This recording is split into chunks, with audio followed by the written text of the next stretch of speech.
మరి మనం మౌనంగా ఉంటామండి కష్టాల్లో, శ్రమల్లో, ఇబ్బందుల్లో అస్సలు మౌనంగా ఉన్నాం. అప్పుడే రెచ్చిపోతాం ఏంటో మరి. ఒరేయ్ నీ పరిస్థితి బాగాలేదు, నువ్వు నోరు మూసుకుని నువ్వు అణుగుమణిగా ఉండాల్సిన సమయంలో అణుగుమణిగా ఉండకుండా ఎలా ఉంటారని ఆ టైంలో ఇంకా రెచ్చిపోతారు, ఆ టైంలో ఇంకా ఎక్కువ మాట్లాడేస్తారు. మన పరిస్థితులు బాగాలేనప్పుడు ఏం చేయాలండి? బాగున్నప్పుడు ఎగిరాము, బాగున్నప్పుడు రెచ్చిపోయాము, అది వేరే విషయం. బాగోలేనప్పుడన్నా ఏం చేయాలి మనం?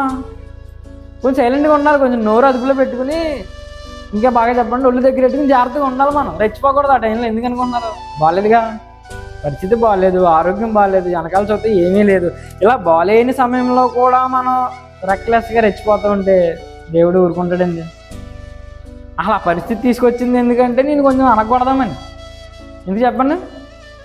ఆ కష్టము ఆ శ్రమ అసలు తీసుకొచ్చిందే ఎందుకయ్యా అంటే నేను కొంచెం కుదిరి చేద్దామని, నేను కొంచెం అనగదొక్కుదామని. ఎగురుతున్నాంగా పైకి, పేలుతున్నాంగా పైకి, కొంచెం సైలెంట్ అవుతామని చెప్పి ఏదో ఒక శ్రమ జీవితంలో